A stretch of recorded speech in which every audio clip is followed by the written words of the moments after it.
Now, let's say you're here, you're studying, and then some work opportunities pop up. Luckily, they have created systems when you go into school here, you could do various kind of work stuff. We'll start with curricular practical training. This is CPT, as is well known, is when you're actually going to school, your ability to do some work. And this allows you to do work if it's related to your study and part of your school program, that you could do what's called CPT and even get paid for that work.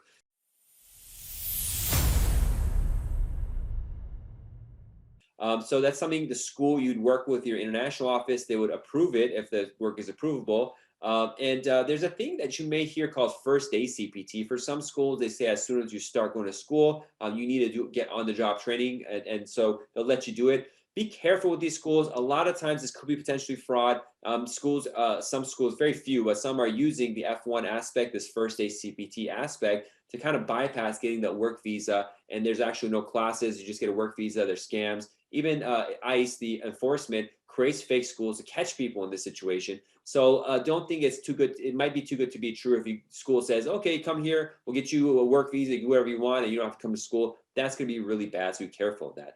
Now, CPT is kind of formalized, but you could do on-campus appointment many times. Also, if you have some sort of hardship, financial hardship, if your country's going through some stuff where money can't be sent and they're going through war or something like that, there's the ability they have of giving you a work permit as well as something to look into. But that's when you're going to school.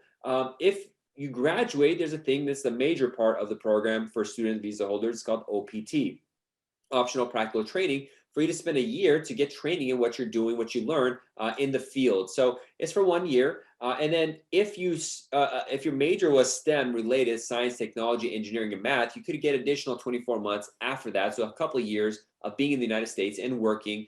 Just to be mindful of is make sure to fill out the paperwork correctly and in a timely fashion. OPT requires you to apply for an I-765 form, which is for an employment authorization document, EAD. Everyone calls it a work permit. You got to file it within 90 days of graduating or within 6 days after graduating. And you have to have an I-20 that's issued within 30 days of the submission of the form I-765. And so we have problems where people submit it. We'll have a different video talking about problems people have with student visas, but people don't fill this out correctly, don't send it in time. It causes the work permit to be denied, OPT denied, which means then you have to leave and then go back home. So it could be really terrible situation. We'll do a whole different video on the whole OPT, STEM, all this work kind of visas.